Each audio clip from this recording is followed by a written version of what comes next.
Welcome, everybody, to the International Psychoanalytic University's Library Talk. And we have here, as usual, very talented writers and scholars from the field of psychoanalysis. We have Nate Gorelick with us. Our story is kind of special, Nate, because I usually meet people that I like, and then I'm sort of introduced to their work. But with you, it was the opposite. I was immediately in love with the way that you present your work, the way you speak, the way you write, and then we became friends. So it's an opposite way that we went. And so I have Nate's book with me, who was just published, which was just published, The Unwritten Enlightenment, Literature Between Ideology and the Unconscious. And I think, Nate, your voice really strikes through these pages. It's such a beautifully written piece, very dense, and it's a book that you revisit. So it's not a book to read once and put to the side. So we'll be talking about this. And Nate, you'll have an opportunity to introduce your work to our audience, and I hope it will be fruitful for all. So the book is engaging with literature and psychoanalysis, and particularly revolves the Enlightenment. And this intertwining between psychoanalysis and literature and political criticism, well, it has a rich history, right? We've seen numerous attempts to use psychoanalysis in order to shed light on how creative minds and society works. Now, something that I want to address from the beginning is something that Jacques Lacan is known to express, and that is a certain doubt about stretching psychoanalytic ideas outside the therapy room. This is what he called, and I'm using scare quotes here, applied psychoanalysis. And he used this term in a somewhat derogatory way. So it does raise some questions, right? Why would the deep-seated structures and dynamics of our mind show up in a similar way across completely different areas like art and science, for instance? So, Nate, my first question to you is really about the bedrock of your book, The Unwritten Enlightenment. You're diving into some complex territory there, and you're applying intricate psychoanalytic theory to the world of literary critique, and vice versa. I want to ask you, how does your project then go beyond the exercise of applied psychoanalysis? I mean, how does your book diverge from Lacan's skepticism about taking psychoanalysis outside its usual setting? Using well-trodden concepts like the Oedipus complex to unpack the literature of the Enlightenment. So what sets your project apart as a fruitful melding of psychoanalysis and literary criticism? Well, first, Leon, I want to thank you for having me and to thank everybody for being here. It's exciting to be able to speak about my work in this book that's been in the works for a long time. And I have also always thoroughly enjoyed it to an exceptional degree, our conversations and the commonalities and differences between us and our approaches to psychoanalysis and its uses and possible abuses. So I'm very pleased to be here and excited to have this conversation. And thank you for this first very important question. You're right. This really is the bedrock of the book from a theoretical or conceptual point of view. What does the particular nature of what you call the intertwining of psychoanalysis and literary critique, or differently stated, of the unconscious and literature, upon the mythical terrain of the Enlightenment, teach us about the relation between them or the possibility of a relation? Yes. And why should we care? Hmm. So first, I'd say I like what you call the fruitful melding of psychoanalysis and literary criticism, but I'd maybe call it a fruitful meddling, because in fact, literature and psychoanalysis have always been intertwined. Oedipus, as you point out, that's an obvious example, although one might argue that Oedipus precedes the concept of literature, properly speaking, literature as we know it today. But who does Freud cite more frequently and appreciatively, more than any other figure across all of his writings? Goethe. From the interpretation of dreams onward, he treats Goethe as the kind of final authority. He'll weave all these intricate and bizarre discoveries and then conclude with something like, see these 4 lines from Goethe, as if that's the final word.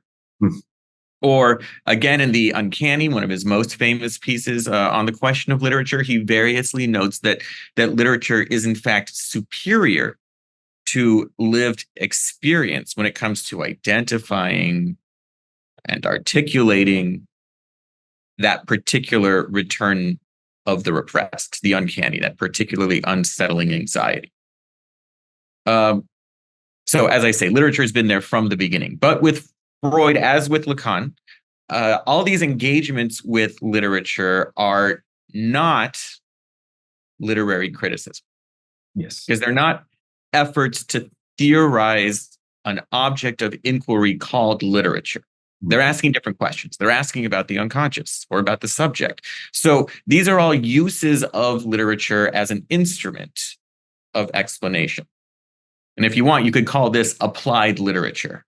Okay. Yes. Okay, which has much the same effect as applied psychoanalysis, which, as you say, Lacan was suspicious of, because for Lacan, of course, psychoanalysis is an experience and the ethics of that experience, and not an apparatus to be wielded or a tool of explanation. Now, you're also right to note that this is an old problem, how to bring the singular specificities of analysis, its concepts, its ethics, into a relation with exogamous fields like philosophy and literature, politics and literature.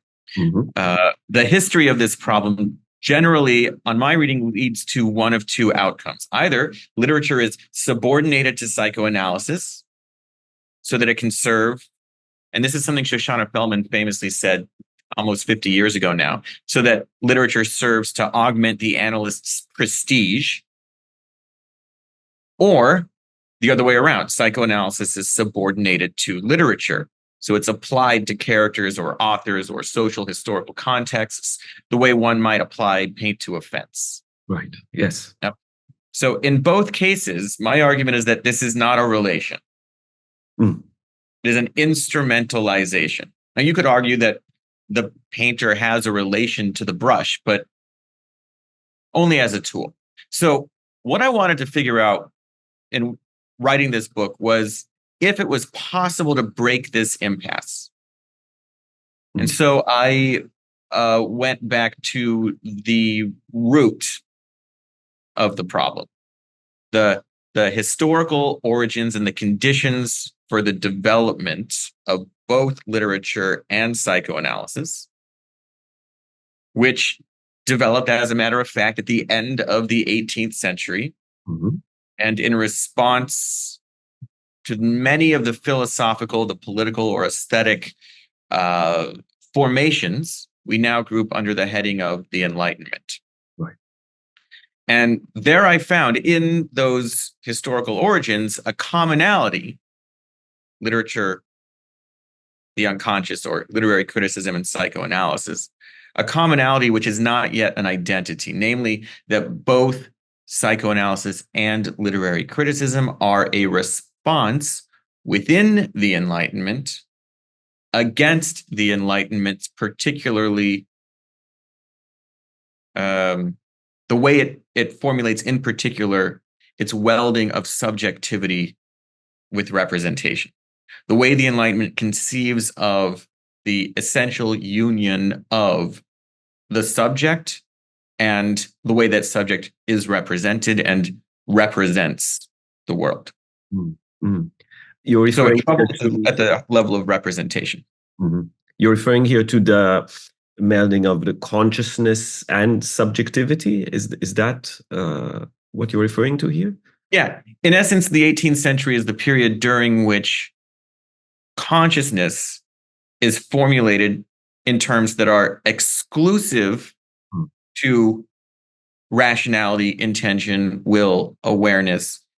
And so anything at the margins of representation, anything that escapes representation, anything that is not admitted within that edifice is explicitly excluded or excised. So that the notion of conscious representation of the world and representation of self are collapsed into one another in a novel and very powerful way. It isn't something, I mean, the notion of the individual certainly precedes the 18th century, but the modern individual, the subject of reason as we know it, is an invention of this long and lingering moment in the history of ideas that has come to be called the Enlightenment. And it is from within those parameters that both the concept of literature at the end of the 18th century and the discovery of the unconscious at the end of the 19th century both take place, according to the same terms and conditions which have organized or scaffolded those parameters. So it's a kind of internal insurrection. And so if they are both at the heart of the Enlightenment and in a state of insurrection against it, that suggests a promising commonality between literature and psychoanalysis. But what I then needed to do was to figure out the differences within this commonality. Because, and I don't think this is a scandalous thing to say, difference is the condition for the possibility of any relation. Yes. So I set out to break that stale old impasse between applied psychoanalysis and, let's call it, applied literature by investigating what I in the book call this common difference or this differential commonality. So what do they have in common? What distinguishes them? What is the commonality of that difference?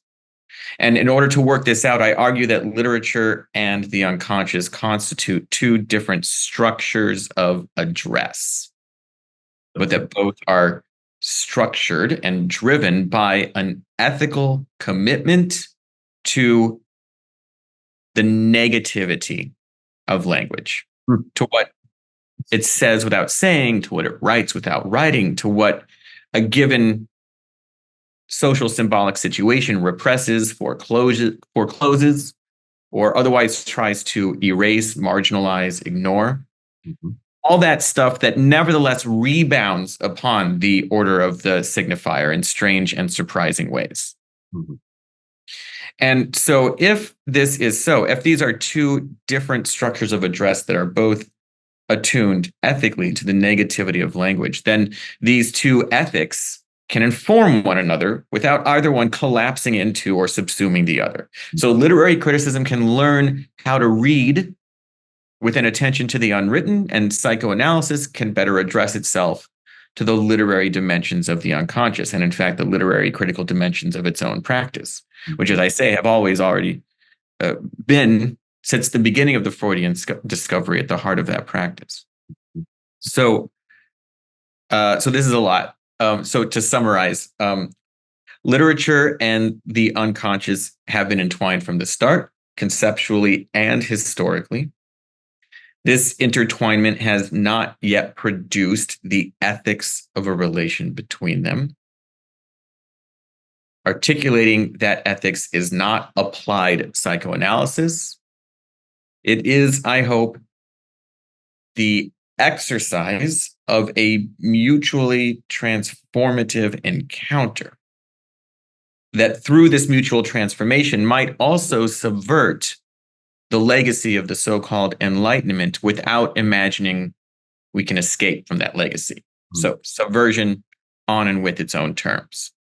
Let's see. That's a very good answer to a very difficult question, I think. And it's just setting us in place in order to engage with, I think, the very rich parallel engagement, as you were saying, with these two ethics in your book. And really, the book is somewhat of a treasure trove of psychoanalytic concepts. You engage with concepts having to do with psychosis, with perversion, fantasy, desire, jouissance, enjoyment, sexual difference, among others. And I'll just, for our listeners, I'll just describe the structure of the book that is divided into three main parts, with an introduction and a conclusion. And each of the parts focuses on pivotal literary works. So the first part of the book engages with Daniel Defoe's Robinson Crusoe. The second part engages with Jean-Jacques Rousseau's Émile, in dialogue with the radical contrast found in the Marquis de Sade's writing. And finally, you engage with Laurence Sterne's Tristram Shandy in the third part of the book. And beyond the psychoanalytic exploration that you present, you also engage with political questions like imperialism and anti-blackness in Robinson Crusoe, the evolution of liberalism and neoliberalism in Rousseau's Émile, and the exploration of moral monstrosity in the Marquis de Sade. And finally, the experiments in narrative that we see in Tristram Shandy. Now that we've sort of located ourselves within the tradition, I wanted you to give us a short overview on the central argument or narrative thread that ties these diverse themes and literary works together in the book. So, I mean, these are very different pieces. And I wanted to ask, what was the rationale behind selecting these specific pieces and arranging them in this specific sequence? Yeah. Well, first of all, Leon, I can tell you really did read the book. So thank you for that. And thank you once again for such a generative question. I'll start at the end with this question of rationale. Why these texts in particular? So, first of all, because none of these are marginal texts, or even somewhat marginal. They really are central to the narrative or the myth of the Enlightenment. And so in order to demonstrate, more than demonstrate, really in order to work through the discovery that I've been making in this work about the status of the unconscious in the Enlightenment, it was important to me that we not just look at texts that were somehow exceptional to that narrative, that myth, that tradition. So the second reason why I chose these central texts is because this centrality is not innate or inherent to the texts themselves. It's an effect of reading and a certain history of reading that situates all of these works in service to the sort of agendas you mentioned: anti-blackness and imperialism, neoliberalism and neoliberalism. And then when you speak about narrative experimentation in Tristram Shandy, what I'm really after there is a critique of what today we call heteronormativity and an essentialist view of sexual difference. So these are all really pillars of the Enlightenment, or the Enlightenment as a legacy that we still continue to live in terms of our contemporary social and political realities.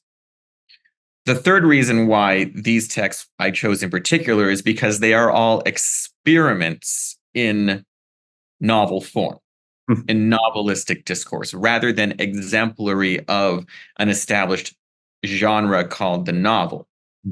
So that they deserve to be read according to this experimentalism, including, therefore, according to their faults, their failures, their vulnerabilities.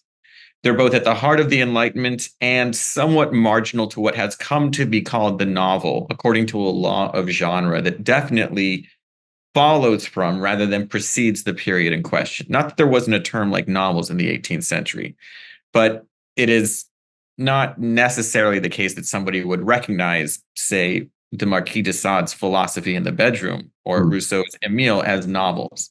But they are experiments in novelistic discourse at the heart of the Enlightenment, and therefore they deserve to be read as one would read a work of literature, not simply as an artifact of its historical moment, but as a way of animating language and of inducing a critical and creative relationship with the reader.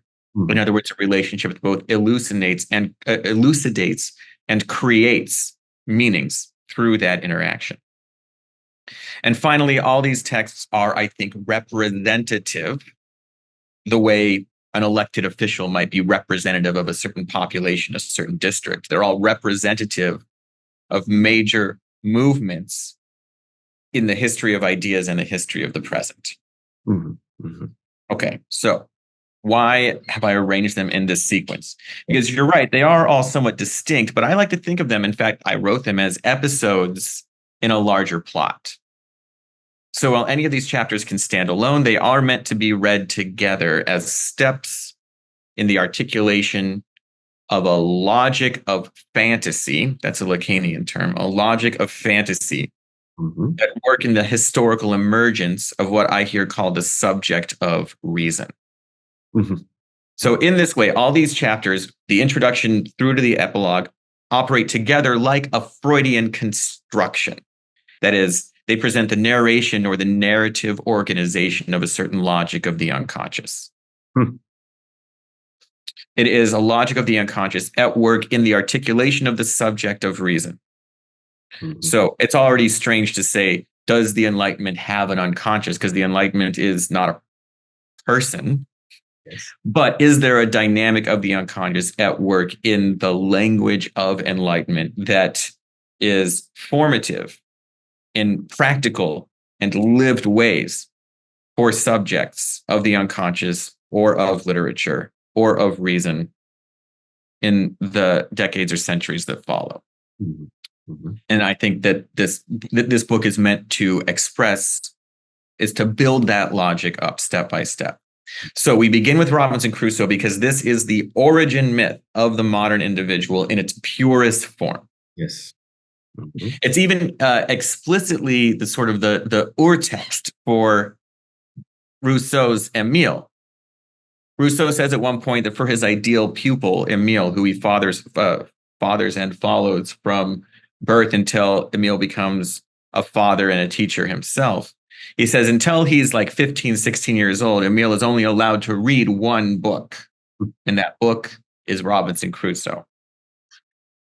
And Emile is itself the basis, and this is somewhat cryptic, but obvious if you know where to look, the basis for Sade's philosophy in the bedroom. So there is a kind of anxiety of influence at work here. And then the individual's internal division, which we've been kind of creeping up to this point, and which I trace along the seam of sexual difference, is fully on display in Tristram Shandy, a text that Victor Shklovsky once called the most typical novel in all of world literature. A strange provocation considering how experimental and unusual that text is.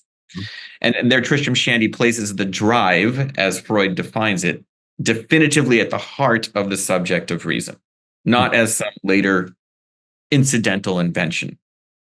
And so all this culminates in an epilogue about why this long engagement and then disentanglement of fantasy from the ideological history of the Enlightenment is an ethical and political necessity for psychoanalysis, for the politics of the unconscious, and therefore a necessity for any theory or practice of reading that psychoanalysis would inform. Okay, so what is the central argument and narrative thread?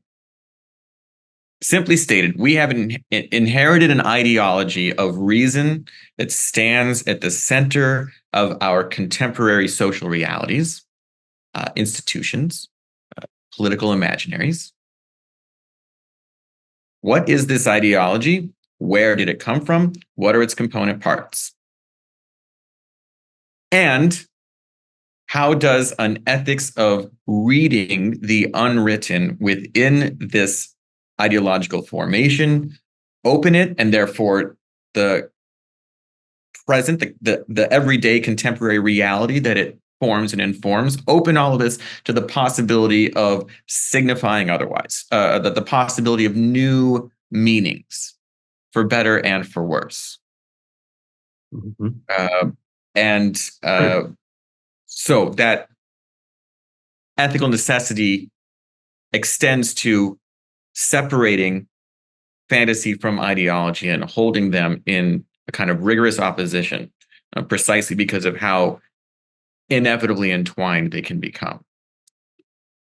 Right. This is how you conclude the book. I'd love to get back to that later. And I mean, this is one of the reasons I said that it's a book to come back to, Nate, because there are many levels on which your argument operates. So, and well, being, it is, at least for me, sometimes not as easy to hold all the balls together. At the same time, I was feeling that you can deduce from the book these notions and ideas that you develop for the sake of psychoanalysis, literature, and politics. And in this sense, come to the book at least 3 times for a reading. But you know what? Let's delve right into it. Let's start engaging with the chapters, so the listeners can have some idea of what you present there. Let's start with the first chapter about Robinson Crusoe, who, as you said, is the hallmark of modern individualism. This guy alone on the island. Later, he finds some friends, but this book embodies this ideal that you associate with the Enlightenment, I think for good reason, this ideal of self-sufficiency, self-determination, an ideal that I personally see a lot, many times coming up in the fantasies of obsessive neurotics in the clinic. Well, in your book's first chapter, you suggest in a very intriguing way that the kind of rationality that is championed by this narrative aligns in actuality with the logic of psychotic delusion. And I loved when I got to that point. I was very intrigued, exactly because of what I was saying to you right now, sort of from my own clinical experience. And this is a very interesting idea, that I was thinking, we might trace back to Foucault's History of Madness, this certain notion that modern rationality is constituted through, and Foucault says, the exclusion of madness, but it is some type of a partnership there. But you go further, I think, and you argue that madness is already embedded within the Enlightenment. And by delving into Daniel Schreber's Memoirs of My Nervous Illness, this is the book that Freud was interested in when he wrote about psychosis, and Lacan as well. You draw parallels to understand the psychosis underpinning these central ideals of the Enlightenment. So I'd like to ask you to unpack, and to whatever extent you wish, Nate, we have more time and more subjects to cover. But if you could unpack how Defoe's Robinson Crusoe reflects a psychotic dimension, and how this mirrors the broader individualistic ethos of the Enlightenment era. And finally, about Schreber, I was wondering what aspect of Schreber's account you see helpful in illuminating the connection between the literature's depiction of rationality and the psychotic structure that you argue is at play there. Yeah.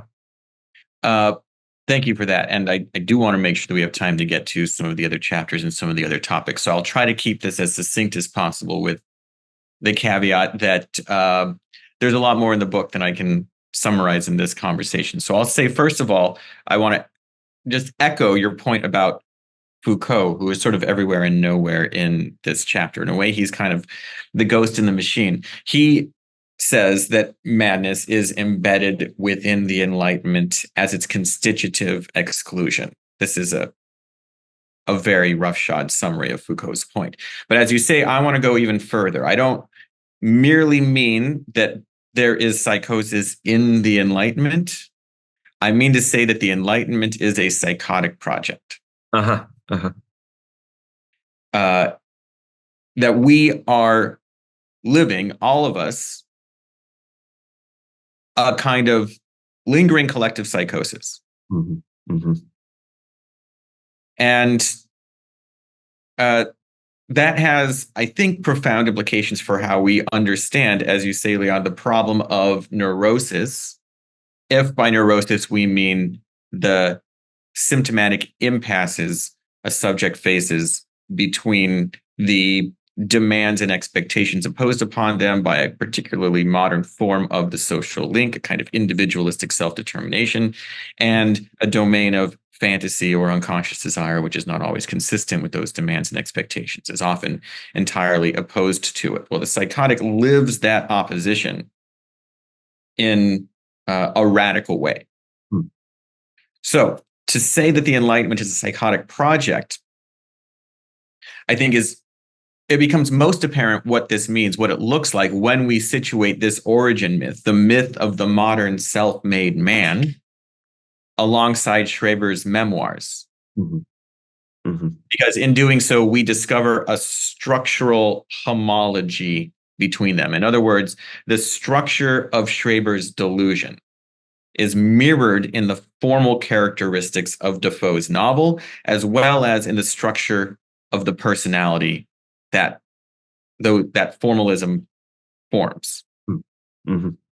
So a first point to be made about this is that this is not a kind of arbitrary or accidental cherry picking of a particular text that seems to be particularly conducive to an already ready-made theory about psychosis and enlightenment.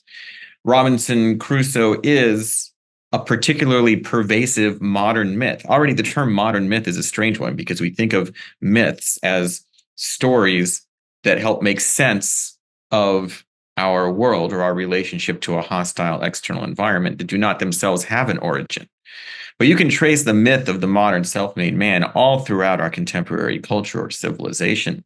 And it really does come back to Robinson Crusoe. And so it's no accident that after only the Bible, this is the most continuously published book ever written in the English language. In other words, it deserves close reading because with that sort of reading, we aren't just studying a peculiar proto-novel from 300 years ago. We're studying one of the load-bearing pillars of our contemporary ideas of the self and that self's relation to the world. So rather than getting into the whole anatomy of the delusion here, and there I identify 5 different components that together comprise the structure of a psychotic delusion. It's a structure that was derived or divined by Freud and Lacan through their reading of Schreber, but which is not exclusive just to that delusion or to that text. I'll just jump to your question about individualism. Because really the key characteristic of a psychotic delusion, what truly distinguishes it from the neurotic's delusion, otherwise known as the ego, is the way the person at the center of that psychosis suffers the truth of the delusion in and as a radical solitude. It's a truth that they have to live all on their own. As Lacan puts it, it's a defect in the symbolic that the psychotic is up against without any kind of intermediary, a kind of holy onslaught by the entirety of the imaginary. And so Lacan emphasizes it's not that the psychotic is incorrect. The symbolic is deficient. There is a default at the very center of the symbolic order, and it is the place of the subject. The particular problem the psychotic must deal with is that they have to endeavor to solve that problem all on their own, which is why the delusion ends up taking on a characteristic of a kind of hermeneutic enclosure. It becomes impenetrable to the outside. You can't reason with the delusion because the delusion is already an airtight edifice of precisely reason. It is a perfectly reasonable response to the catastrophe of one's encounter with the defect in the symbolic. And so this self-made man is somebody who lives such a catastrophe, who literally in the novel lives the end of the world, lives to see the other side of the apocalypse, and must rebuild that world anew in such a way that it is purified of the spiritual and also material corruptions of the world that he's left behind. And this becomes a world ordering project such that everything the character experiences and every way in which the novel is written about that experience is made to conform to an already existing delusional structure. And if this novel is the emblem of individualism and the beating heart of the Enlightenment, particularly in its inheritance in the present, then in order to really come to grips with the dangers, the deficiencies, the violences of the Enlightenment, we have to approach it from a different critical and clinical point of view. So I also want to emphasize this is not a pathologization of psychosis. In fact, quite the contrary. It's a taking psychosis seriously in such a way that we can't simply impose the expectations that we might bring to a neurosis onto a treatment of a psychosis and the excesses to which it might run. I very much agree with this distinction between a delusion that is individual, idiosyncratic, and a shared delusion. This is one way to distinguish, let's say, these two clinical structures, neurosis and psychosis. And I think, it's you've mentioned it just briefly, these dimensions of delusion that you identify in the book, and I think it's a very interesting section on the book, and also a section where we might see how psychoanalysis can learn something from Robinson Crusoe, which this is exactly what I think Lacan and Freud are doing with literature. They're learning something. Psychoanalysis learns something anew from these discourses. Yeah. But let's go to the second chapter. So we'll speak about all of them. We have about 20 more minutes, and then we'll open the stage for questions. So in the second chapter, you delve into the concept of education. And that's a concept that's very close to my heart. I'm very interested in this concept and idea. And you do that by juxtaposing the philosophies, if we might call them, of Rousseau and Sade. And both of these are thinkers, and you note that argue that society corrupts the individual's natural inclinations rather than nurturing them. Right. So these are thinkers that have an idea about nature.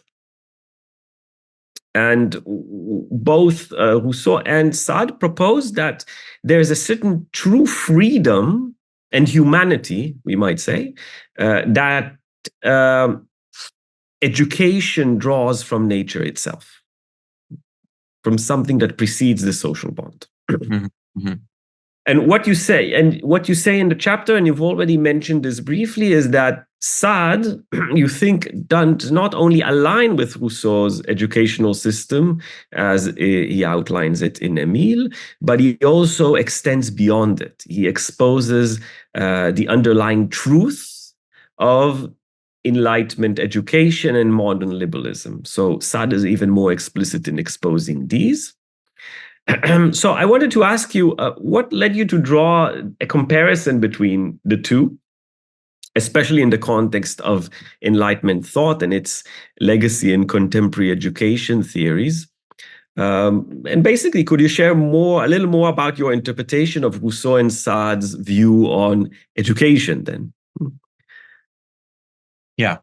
Sort of what led me to draw a comparison between these two figures? It's an interesting question because it's almost a mystery to me. I'll respond by saying a little bit about my personal journey, which really actually began with this chapter. This chapter is where, before the introduction, before Robinson Crusoe, which was actually the last chapter I wrote, before thinking about sexual difference in Tristram Shandy, I was shocked to discover what I thought was an undeniable relation and confrontation between these two figures who don't normally share the same space on any page. So my journey along this road begins actually with the Marquis de Sade, who I started reading before I got to graduate school because I was curious. He seemed to be interesting to a lot of the French literary theorists and sociologists from the middle of the century that I was interested in. And so I picked up a copy of the 120 Days of Sodom, and I don't know how or why I got through it, but I read the whole book cover to cover. And I was fascinated, first of all. I was fascinated by the grotesquerie of his writing and also repelled by it. Like, I did not enjoy this reading. But there was something in the writing, in the energetics of Sade's prose that was undeniable. And I was therefore also startled to discover just how far Sade could take the signifier and still clearly not go far enough for his own desire. If you haven't read Sade yet, if you've read any Sade, you probably have some idea of what I mean. But even the book that I'm reading here, Philosophy in the Bedroom, is tame compared to a lot of his other prose, certainly compared to the 120 Days. And so I was intrigued by the way in which he really tortures the signifier in a way that reflects, I think, his own torment. And so it seems to me that there was something there wasn't enough in the notion of sadism to exhaust the idea of Sade. And in fact, I think reducing Sade to a sadist is a kind of very bizarre and peculiar concession to a particularly late 19th century notion of sexual pathology that I think we ought to have outgrown by now. Anyway, I had to study the 18th century as I was working out the research for this book, and I read Rousseau for the first time and discovered there almost a kind of an 18th century Nietzsche. At least that's how he struck me. There's a rage, there's a vituperation, there's a disgust with his contemporaries in Rousseau. There's a disdain that he's only too happy to indulge. And yet somehow he has exactly the opposite conception of nature to Sade. Both of them argue that the social link is a derangement, a corruption, an injustice imposed upon the subject by the social link. Yeah. But for Rousseau, as you point out, nature is a zone of pastoral plenitude, a kind of paradise of repose prior to the imposition, the intervention, the cut imposed by the social link. At the same time, I found that Sade actually loved Rousseau. He was an incredible admirer of Rousseau. When he was trapped, when he was locked at the asylum at Vincennes, he asked for a copy of Rousseau's Confessions. And because, for whatever reason, his wife and mother-in-law denied him that book, and he wrote without mincing words about I think he called them small-minded bigots, and referred to Rousseau as Jean-Jacques, as though they were somehow best friends and on a first-name basis. And so once I discovered that Sade really admired Rousseau, and that Philosophy in the Bedroom in many ways mirrors the structure of the becoming of a subject of education from Rousseau's Émile, I discovered that I could maybe do with the two of them something like what Lacan does with Sade and Immanuel Kant. Mhm. So in Kant avec Sade, he famously demonstrates how Sade reveals the truth of Kant's critique by taking it past Kant's own self-imposed limits. And so if we do that with Philosophy in the Bedroom and Emile, we find that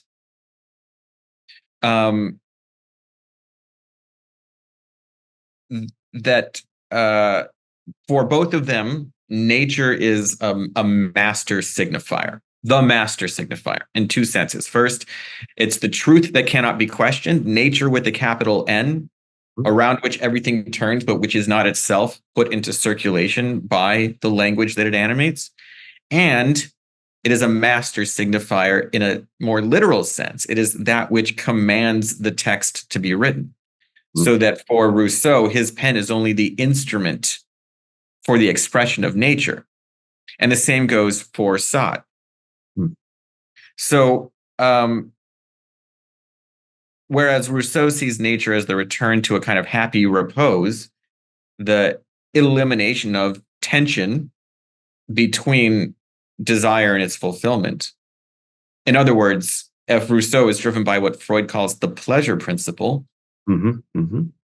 Sade sees nature as a nullification of the conditions of our very existence. And therefore, that's more closely aligned with the death drive, which is what happens when the pleasure principle is pushed beyond itself. And so if education in the Enlightenment is the project of inventing a subject from the ground up, the whole idea of the new society hinges on this project. And the way in which Sade is kind of foreclosed by the history of reading the history of education says a lot about the legacy of that idea of education in the formation of an individual within an individualistic, liberal, and then neoliberal society, which is driven by self-interest and ultimately the anti-social imperatives of a kind of notion of success by becoming unequal to the people around you. It's a kind of cryptic critique of capitalism, really. I think that's that's one of the most interesting arguments in this chapter. Basically, you take this concept of nature and you identify certain dialectic, but also when we think about it psychoanalytically, and I've thought about this many times, the idea that the pleasure principle is, Lacan says it, it's Freud inventing homeostasis before the concept came to be. But the death drive or the beyond what goes beyond the pleasure principle is also a constant force. It's also something that keeps on going and going and going. And these two texts sort of exemplify these two perspectives. I wonder what kind of synthesis can be made in terms of an educational view, and in a way you clarify that later in the book. So in terms of like what we can take away from this pairing in order to think about the question of education more broadly.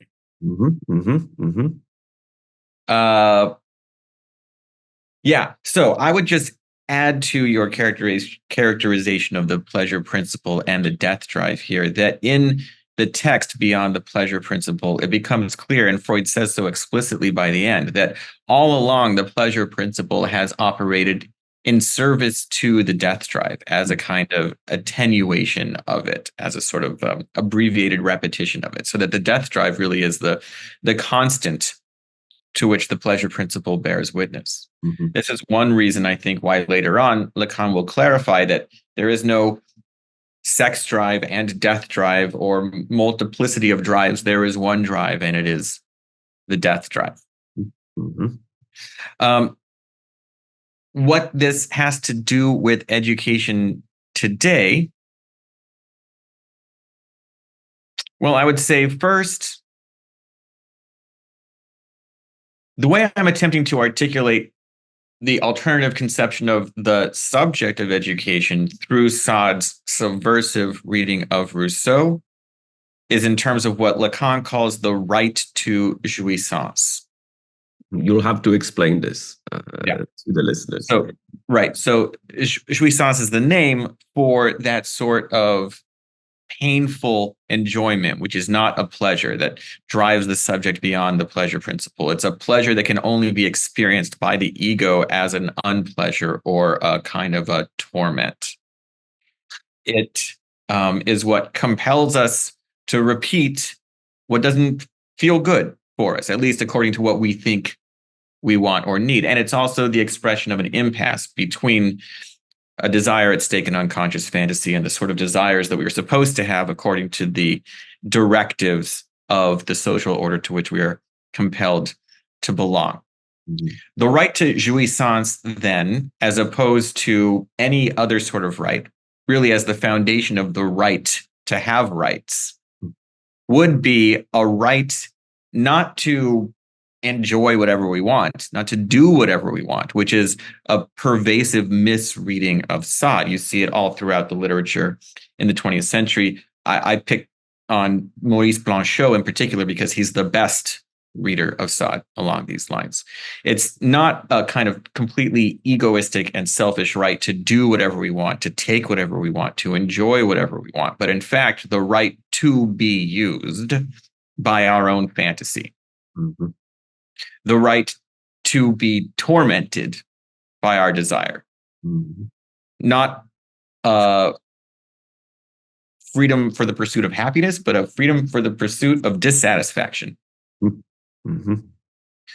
And so this right to jouissance begins with, first of all, our giving up our presumed sense of self-mastery. So, I mean, this is not in the book, but we might think, for instance, in a different vein of someone like Leo Bersani, whose critique of phallic authority is the basis for his theorization of what he called self-shattering.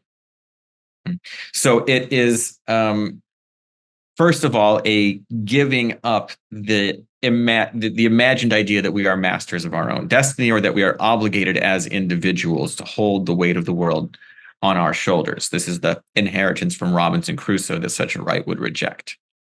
And so this would entail the right to be tormented by our desire, and therefore also would refuse every false lure of satisfaction, every ideologically prescribed notion of success, financial or otherwise.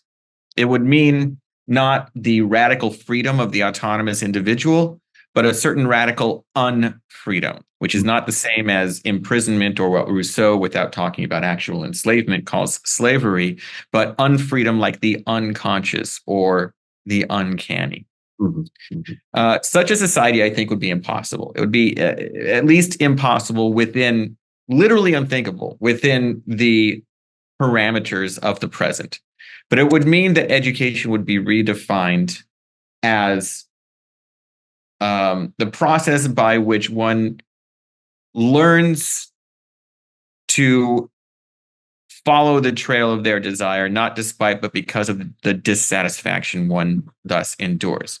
It would mean the freedom to not accomplish one's goal, not to reach and finally acquire one's object. It would be the sort of freedom that Sade represents, not in the grotesquerie of his writing, but in the writing itself, in that kind of grapho-maniacal refusal to stop writing, where he is really the object being tormented by his own fictions.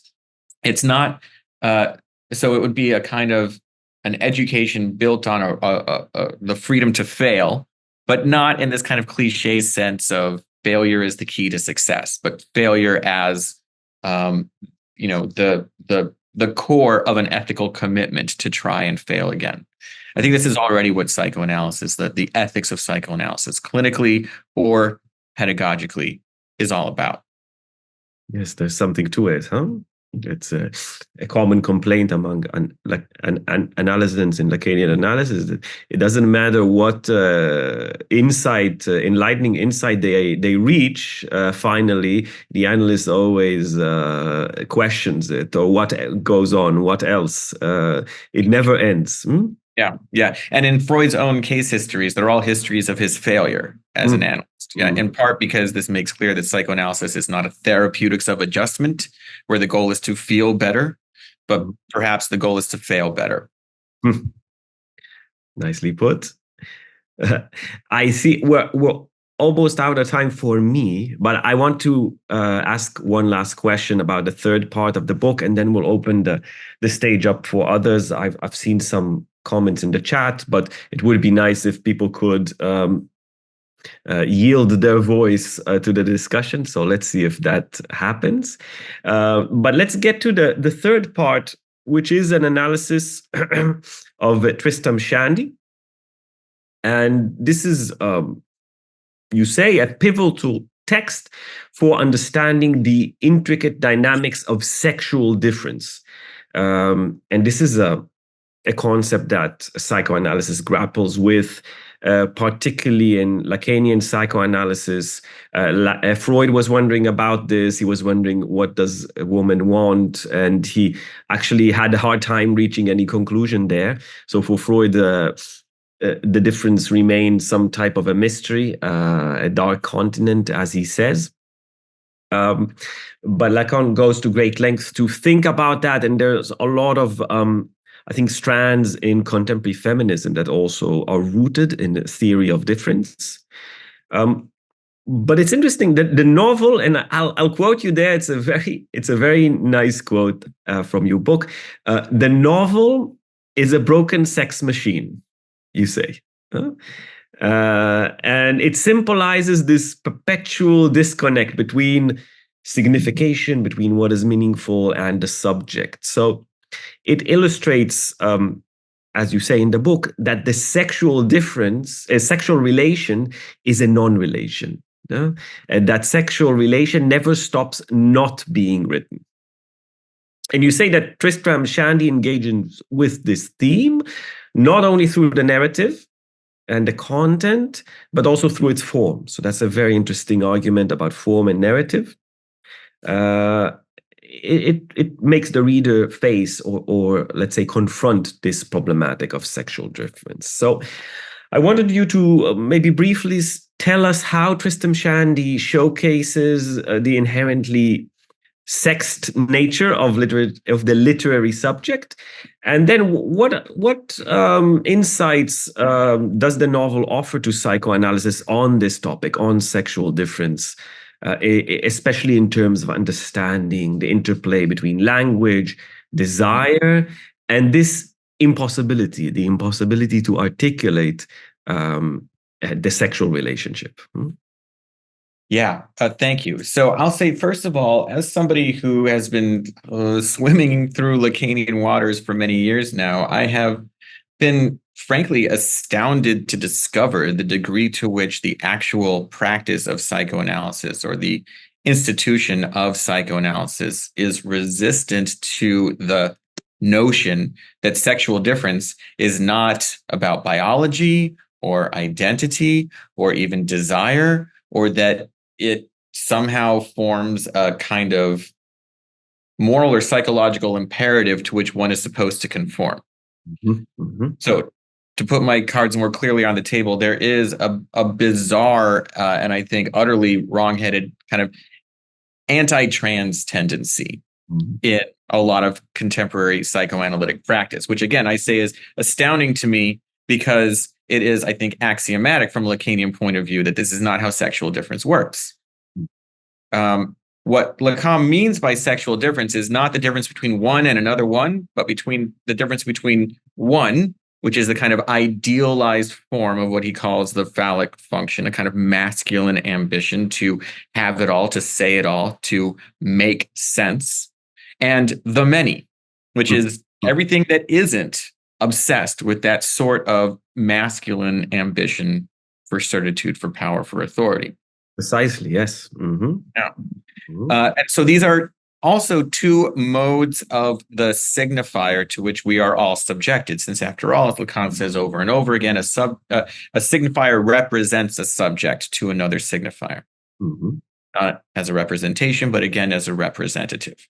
So if male and female, man and woman, masculine and feminine, therefore, are signifiers, they can be made to signify otherwise, depending on the ways in which they are deployed, the uses to which they're put. So sexual difference. So that's one first response to the question of what psychoanalysis may have to learn. It should learn what it already knows about sexual difference. The second point to make is that in writing this chapter and really spending a great deal of time with in many ways, a confounding text like Tristram Shandy, I discovered how the unwritten is there in the written. When Lacan says that the sexual relation doesn't stop not being written, he means it's the other side of signification. Every time we write something down, we don't just write down what we mean.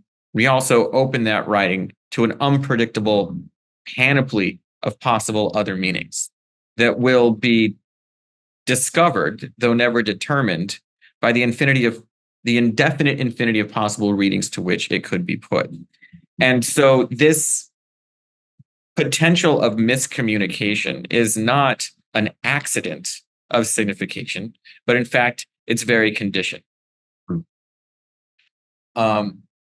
Gohar Homayounpour, in her book Doing Psychoanalysis in Tehran, sets it very succinctly. She says there, all we are ever doing is miscommunicating. And that's what this novel is about. Miscommunication as also the foundation of relation. So that relations between people, in this case between men, are always non-relations. Now, when I say the sexual relation is impossible, I'm following Lacan here. First of all, that is because we are only ever alone with our own fantasy, so that any other person or object can at best only be a partial or substitute object for the object of the fantasy. And, of course, we can never unite with that object of desire in fantasy, so we're only ever chasing and never actually acquiring it. This is what we've already established, particularly with the previous chapter on Rousseau and Sade. What Tristram Shandy adds is that there is the possibility of a kind of delight in this impossibility. And that since it is constitutive not only of the subject of literature, but any subject subjected to the signifier, so the human subject as such, this delight or this enjoyment, this torment, or what I call here sexual frustration, is far more generative and far more exciting than any illusion of sexual coupling, complementarity, or symmetry could ever hope to be. And so this interplay between language, desire, and the impossibility of fully articulating the sexual relation is formalized in Tristram Shandy in a literal sense. It is given over to a literary formulation well before the formulas of sexual difference with which Lacan notoriously attempted to describe them. And it reveals also, the novel also reveals, I think, the sort of joy that can emerge from the ridiculousness of this sexual frustration, which is why I call it a broken sex machine and also their sublimation of the drive. So what does a broken sex machine produce then? Signifiers. Many, yes. Yeah. This book is also, it's characterized by presenting not only written text, but also some forms of inscription, right? If I'm not mistaken. Forms of inscription. Images as well. Yeah. So, Tristram Shandy is sometimes referred to as the first postmodern novel, even though it was written in the middle of the 18th century, because it emphasizes the materiality of the text in ways that other books hadn't done before. So it's full of blank pages, black pages, weird squiggly lines, asterisks marking lacunae and censorships. And I there work through the aesthetic context of the middle of the 18th century, where the idea of beauty was based on a certain Lockean empiricism that involved a kind of playful exploitation of the imagination. And through that kind of deep historical dive into the aesthetics with which Tristram Shandy is playing, I am able to explore how, again, it subverts that empiricist Enlightenment 18th century aesthetics while staying true to it, sort of pushing it to and then past its own limits, or taking it to its own absurd conclusion. So William Hogarth is the key other figure here, and I've got an image in the book of an illustration he used in his treatise on how to make good drawings called The Analysis of Beauty, in order to show how, while it is a broken sex machine and also kind of a monstrous text, it is also the novel is also a thing of beauty. Mm-hmm. I think there's much more to do with this novel in this distinction between the phallic and the many.